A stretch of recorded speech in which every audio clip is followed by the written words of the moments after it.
Hey guys, welcome back to the Friday Vlog, where we discuss activity that goes on here with the BuzWeaver channel. That includes things like current events, headlines that are in the news, pop culture, social media, technology, and items of interest that come up during the week that allow us to have a little bit of a dialogue. If this is your first time here to the channel, welcome.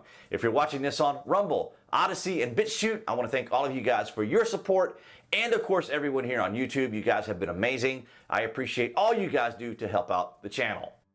Talk about current events, headlines that are in the news, pop culture, technology, so forth and so on. We got it all for you today, all in one package in this Friday vlog. Tons of content to go through. I hope you guys will enjoy this as much as I am, because on Thursday, I was ecstatic. If you guys are following me on social media, and I encourage you to do so, you can find those links below this video, you would see that I was in a posting storm. I was so excited to hear that Elon Musk was going to make that purchase of Twitter, and I am, as of today, still just as enthusiastic, just as happy. So let's go ahead and get into it. We're going to go through a lot of very interesting things, and it's going to be very telling for all of you guys that are normal viewers of the channel, as well as all of you that are subscribers watching on Rumble, Odyssey, and BitChute. You guys are going to totally get this, and you're going to be just as happy as I am. I guarantee you by the end of this video, you're going to be very happy. You're going to be smashing that like button. You're going to be subscribing. You're going to be sharing. It's going to be great. We ready? Here we go. From the Daily Mail. What are the kingdom's views on journalistic freedom of speech? Elon Musk socks it to Saudi prince Twitter shareholder for trying to block his hostile takeover bid.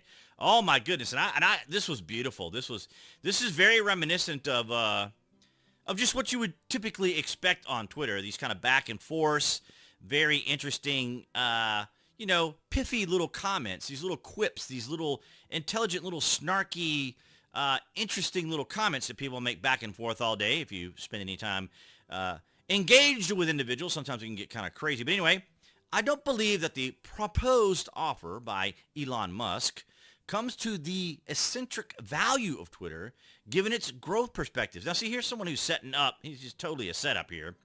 Being one of the largest and long-term shareholders of Twitter, I reject this offer. Wow, how about that? And Elon Musk makes a very valid point right here, and this is something that is often ignored when you talk about the Middle East. And I'm not saying this to disparage them or anything. I'm just going to go along with what Elon is saying here. Interesting. Just two questions, if I may. How much of Twitter does the kingdom own, directly and indirectly? What are the kingdom's views on journalistic freedom of speech? Now, how about that? That right there is the nail that is driven into the ideological, philosophical philosophies of the Middle East. I'll go just that far. I don't want to offend anyone unnecessarily, because, of course, as we talked about yesterday on Thursday, it's very important here, because what Mark Cuban says here is very indicative of what we have talked about. Now, it's one thing when we talk about how these platforms work together as a duopoly or a monopoly to deperson people, because it's one thing when people say I'm a private platform. So it's one thing if Facebook does something. It's another if YouTube does something, and or Twitter and or Instagram. But when they work together in what is called MOB, which is manifested observable behavior, meaning that if you say something kind of off color or whatever you want to say on Facebook, then Twitter can say, oh, well, that violates our rules too. And YouTube can say, oh, that violates our rules as well. And then Instagram, which is owned by Facebook, will just go ahead and obviously suspend, censor, deplatform, and or suppress, derank those individuals. And so you have a duopoly. You have a monopoly of these guys working together, very much like we saw in the election of 2020. Imagine that. So Mark says every major tech company, Google, Facebook, at all, is on the phone with their antitrust lawyers asking if they can buy Twitter and get it approved. And Twitter is on the phone with their lawyers asking which can be their white knight. Going to be interesting. So basically what's happening here is, or what was transpiring at this time, was that they think that Elon was going to purchase and then make a dump, which means that if Elon was going to buy and not hold Twitter, he was going to sell it. And then Google, Facebook, and at all, or other platforms, were then going to make a purchase probably at a pretty good rate.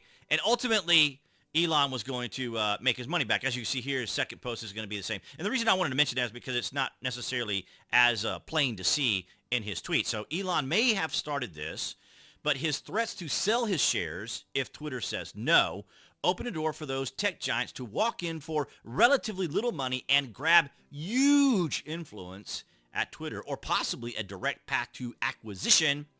Elon will smile all the way to the bank. So either way Elon goes with this, he's going to end up being the winner. But just the outrage. Now we're going to move into, this is the current CEO of Twitter. His name is Parag Agrawal.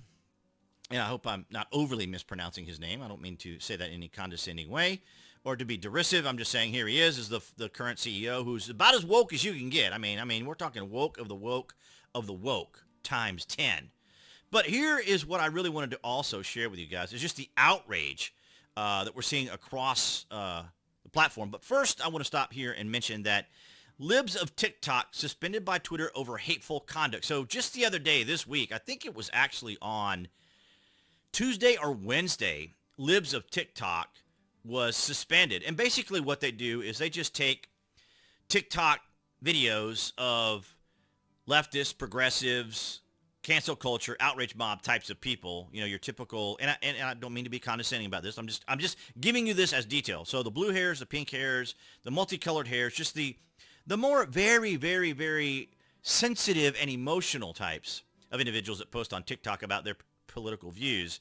And so what libs of TikTok do is they then post those behaviors to Twitter so that they can kind of say, wow, look how outrageous this person is, and so forth and so on. And so apparently Twitter understood that to be a way of mocking and or to demean and or to insult someone by simply playing what these individuals are saying on TikTok. Now, of course, we all know, because we are reasonable, rational, cogent, sober-minded, and common-sense thinking people, we know when sarcasm, exaggeration, and other sorts of things happen, hyperbole, anecdotal things. We all kind of know these things because, we at least have the ability to exercise rationality. And, of course, here we get into some of the more interesting things that really excited me. New York Post. Twitter headquarter meltdown. Internet pokes fun at employees over Musk takeover. And, deservedly so. Now, sometimes you don't always want to kick people when they're down. And I do empathize with these individuals. But when you try to tell people that they can't say certain things, and you guys know this because when I'm on YouTube, there's certain things I can't say. I sometimes have to skirt around it. That's why when I read some of these articles, I'm kind of hesitant or stumble along, because I got to make sure that whatever the next words are or the next sentence is doesn't have something in there that's going to potentially affect the channel. And I'm not talking about demonetizing. I'm okay with that. I'm talking about getting a strike or further suppressed and further demonetized. So if you haven't already, make sure you smash that like button, because in 2022, we're going to show YouTube that conservative commentary is welcome here on the channel. So as we can see here, Twitter headquarters here, this is fine. Of course, they're all burning up. Meanwhile, at Twitter headquarters, let's see, I guess this is the Don't Panic one from The Office. Pretty funny. And then LOL Twitter HQ right now. And of course, this is someone screaming out loud, very much like we saw when President Trump was inaugurated. Okay, here we go. Elon pulling out the Twitter HQ today. Okay, you know it. And of course, here's the compilation from President Trump when he won the election. Very similar. And of course, these people it's fine for them to be outraged. It's fine for them to make threats. It's fine for them to insult and condemn and criticize. But apparently, other individuals, certain individuals just don't have that privilege. And unfortunately, that's going to change. Miami Standard. Liberals meltdown after Musk offers to purchase Twitter. They absolutely do.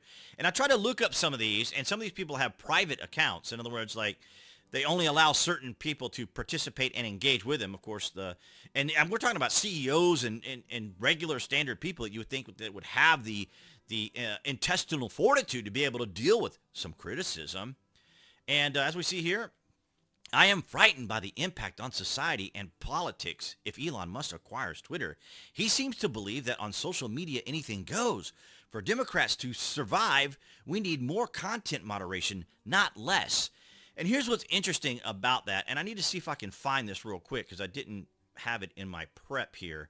But I think this is what I really want to illustrate to you guys. Now, this is a post from Rumble, because they were approached by mainstream media asking them about certain or certain individuals that are on their Rumble platform, which is RT from Russia, of course, and other just other individuals like RT, or just people in general that are conservative or otherwise. So the basically what happened is in the letter, in the original one, which is right here, they're asking them just really snarky questions, really just smart-ass type questions about, oh, well, why are you doing this, or why are you doing that, and blah, because I'm writing an article about this. I don't remember who the particular, let's see who the news agency was.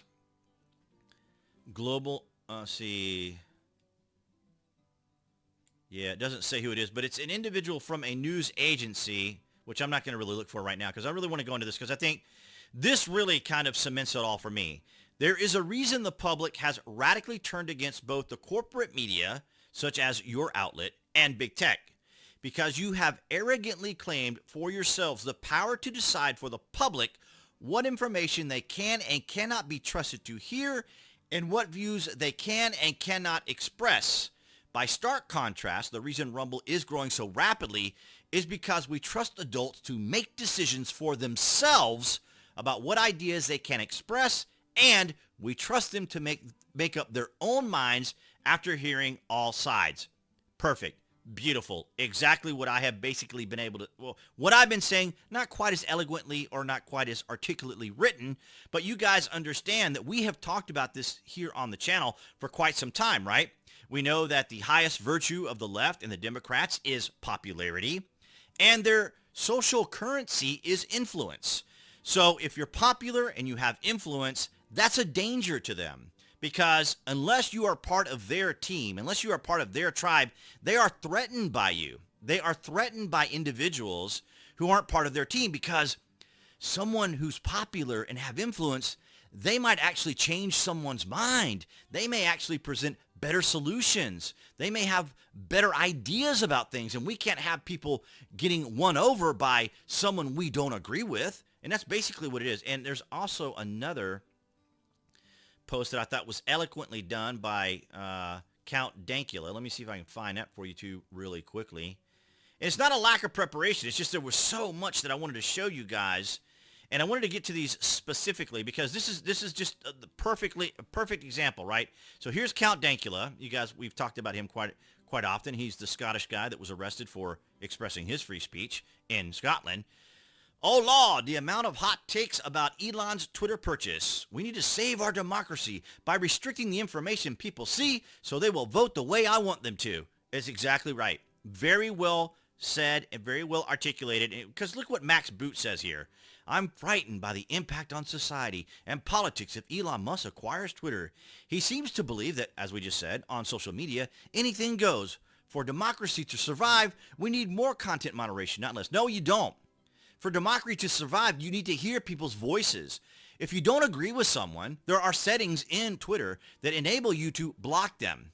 But you would think, as we just read from Rumble, if you're a grown adult human being and are capable of exercising reason, rationality, and common sense, you should say, hey, I don't agree with that person. I don't want to see their content. I think what they're saying is foolish. Well, then that's when you present better ideas. That's when you present better solutions. But you see, the left has to own everything because if their feelings are hurt or if something happens, if someone, for example, like Hillary Clinton runs in 2016 and no one's buying what she has to sell, then clearly there's a problem because you must be too dumb not to be part of or want to be part of the Democrat system or the Democrat Party system, their ideology, their philosophy, and worldview. So clearly you're dumb and you need to be censored and removed from social media because you could be a danger. You're a threat to democracy by presenting people with different ideas. I mean, you could possibly win people over, and that's why they have to keep people in a bubble. This is why the left and progressives have to keep people in a bubble, because if these people go outside the bubble and hear someone like myself, that's why you should go ahead right now and like and share. This is why they find us a threat, because we present different ideas, different concepts. And of course, that can be a threat to their ideology, their philosophy, and their fold. From Axios. Axios might be the winner for biggest media meltdown over Elon Musk's attempt to buy Twitter. So Axios, but this is just amazing. Listen to what they have to say. The world's richest man, someone who used to be compared to Marvel's Iron Man, is increasingly behaving like a movie supervillain, commanding seemingly unlimited resources with which to finance his mischief making. So, in other words, he's fallen from grace. As long as when Elon Musk was more of the, participating in a particular growing plant, I can't even say that. I'd definitely be demonetized, because if you guys haven't already, I've got reviews on particular products and so forth made from a particular plant in particular, but he smokes a different kind of plant. But suffices to say, he was liked and respected, just like President Trump. President Trump was a Democrat for many, many years before he became a Republican, and he was all in, and that's another reason why he terrifies the left and the Democrats and progressives, because he knows their game. He knows all their skeletons in the closet, and they are terrified that he's going to expose them. So we can just see some of this. I invested in Twitter as I believed in its potential to be the platform for free speech among the globe, and I believe free speech in a societal imperative for a functioning democracy. Mr. Musk said, translation, I'll bring Trump back to Twitter. So, translation to all these people, we're terrified of people having different views than us, because those people might say something that someone in the bubble may like or respect or want to know more about. And then suddenly we lose somebody from the fold, and we need their influence. We need their social currency. And we can't have someone like Elon Musk taking it away from people. Elon Musk is why to abolish billionaires. In other words, I suppose they meant to say, this is why we need to abolish billionaires, which I think is funny, because billionaires are who make up the elite. It was individuals like Bill Gates. It's individuals like Jeff Bezos that manipulated many people in a way. Well, I say that a bit bombastically, right? A bit hyperbolic, when it came to making sure that President Trump was not the president again, because President Trump was benefiting the people. He was benefiting Americans as citizens, while the establishment was suffering because Trump was making it easier and better for regular Americans to benefit from our society and from our economy, and they weren't. Check this out. Today on Twitter, it feels like the last evening in a Berlin nightclub at the twilight of the Weimar, Germany. Unbelievable. Man, these people are just panicking everywhere. From the Western Journal, news of Elon Musk's Twitter takeover attempt triggers vulgar meltdown from leftists. Indeed, we see some of these. They're playing some of these again, but this one right here was just amazing.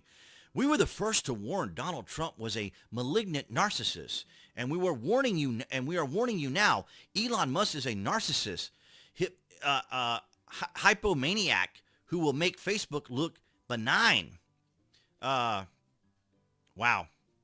You see what I'm saying? So part of their strategy too is to belittle, to undermine, to insult. As I just said a moment ago, they treat everyone as though you're too dumb if you're not part of the fold. If you're not part of the Democrat ideology, philosophy, and worldview, you're just dumb. You don't understand. You're clearly, narcissistic if you aren't part of their clan, because they need their own narcissists and so forth to be able to be popular and obviously to have influence. So disinformation is the fuel of insurrection. If Twitter falls, America may too. Well, you mean your America, your version of America. And see, they say things like America and they say things like democracy, but what they really mean is their own part of America. Their own part of America, because in America, we are a constitutional republic. And so we exercise and practice democracy, where when it comes to the left and progressives and Democrats, most of them, maybe not every Democrat, it is a matter of having multicultural democracy, where authoritarianism, censorship, and banning people is the form of authoritarian devices that they use. So it's just really amazing. So from the Federalists, the left is freaking out over Elon Musk because Twitter rigs the game for Democrats. Of course they do. They rig far more things than that. But that just gives you an illustration that people are starting to catch on what's actually happened. Let me break this down for you. Elon became largest shareholder for free speech. Elon was told to play nice and not speak freely. That's exactly right. They did the same thing to President Trump. So basically what happened with President Trump, like they do with most presidents, is the various elites, the deep state and so forth, they get together and they meet with the newly elected president. And they sit them down, in a big room where they're all there with a conference and their, drinks and so forth. And they say, okay, here's how the country works. And Donald Trump said, no, not doing it, doing it my way, going to make the country better. And that's exactly what he's going to do. I think I can do a better imitation, but I'm, kind of pressed for time. You guys have been hanging around now for 20 minutes. So suffices to say, these people get together like we saw on the Rumble, like we saw here on the Rumble tweet. right? Where the mainstream media was coming to Rumble and saying, why are you doing this? Why are you doing that? Why aren't you part of the establishment? Why aren't you part of the game plan? Why aren't you doing what we all have been doing this whole time? Why aren't you playing ball with us? Why aren't you part of the program? Why aren't you part of the popular kids? You know, the cool kids. All of us that have been working together to make sure that democracy isn't taken away from the people that they need to influence to vote for them. Because if you're dumb enough, you'll vote for the Democrats. I love how these are all hidden behind paywalls, right? Vanity Fair, right-wingers are absolutely eating up the idea of Elon Musk taking over Twitter. I guess I'm a right-winger now, huh? Have you ever noticed how frequently the left likes to label and categorize and stereotype people? Aren't they supposed to be the ones that are all about equity and fairness and equality and inclusion? I mean, why in the world are they constantly having to point to someone and say, you're this color and you're that color and CRT and all these other equity type things or intersectionality? And it's just amazing. Why? Musk's proposal came the day after Tucker Carlson declared Musk the last hope for online conservatism in a monologue that basically begged Musk to buy Twitter. Republican lawmakers and right-wing agitators quickly began praising the Musk news Thursday morning, greeting the billionaire as a liberator who could unshackle them from Twitter's community guidelines. Now, no one's trying. Well, see, are they just admitting that Twitter has oppressive guidelines? That's amazing, right? I mean, they should be applied across the board, which is what I've always said. It isn't that it's a private platform who can do whatever they want. It's the fact that they don't do it fairly. It's not equitable. It's not, what the left and progressives always say. They don't hold themselves to the same standards they expect from everyone else, is what I'm saying. I mean, if you're going to have community guidelines, use them fairly, which prevent misinformation and hate speech from propagating on the platform. What do you mean? Essentially, it's so nebulous. Hate speech is incredibly nebulous. It's basically this: if the Democrats disagree with you, it's hate speech. If the progressives or whatever community that's gathered together as groups on Twitter who don't like what you have to say, it's hate speech. So it's too nebulous, and there's no way that we could ever have like a law in the United States on hate speech. It's just not going to happen. At least we're a country that still practices free speech, but hate speech is too nebulous. It's really a matter of who's in control, and that's why the Democrats and the progressives want to stay and remain in control, so that they can implement things like this hate speech and misinformation and disinformation. Think about it. These are the same people that for 2.5 years perpetuated a fabricated story that President Trump was involved in Russian collusion. These are the same groups of people that demeaned, defamed, slandered Nicholas Sandmann and the Covington kids for suggesting that they were attacking a Native American, Nathan Phillips. This is the same media that propped up and gave countless amounts of times and interviews with Jesse Smollett, who lied, basically. Well, not basically, he lied. And this is the same group of people that went after and attacked Kyle Rittenhouse. I'm trying to give you something halfway decent to look at here as I go through my rambling. But you guys get it, right? And these are the same groups of people that hid the Hunter Biden laptop. So here's groups of people that are all in control, all want to work together, right here, as we see here. They all want to work together, and this is the same thing they did with the Hunter Biden laptop. They all said, okay, it's the election. We don't want Joe Biden to look bad, despite the fact that he's suffering from cognitive decline. We need him to be as presentable as possible. We don't want to include this incredible amount of extraordinarily troubling, difficult, and corruption that we saw on Hunter Biden's laptop, not to mention the quid pro quo that I've shown you guys before of Joe Biden talking about firing of the attorney who was looking into the video that was viral that President Trump called Zelensky about. But absolutely amazing. I am absolutely thrilled, guys. I mean, I am absolutely ecstatic that this is happening. See, the very first thing, I'm going to leave Twitter if Elon Musk takes over. It's the new I'm going to move to Canada if Trump wins. She's absolutely right. Let's go ahead and give her a heart there. And I agree. And of course, everywhere you go here today on Twitter, it's just, or as of this recording, it's Thursday. So I know I've mentioned that I've been pretending like it's Friday, but in reality, it is Thursday. But to keep the continuity, I have to have to mention things as though it were Friday. But nonetheless, guys, that's what I had for you on this Friday. I want to thank you all for your continued support, Rumble, Odyssey, and BitChute.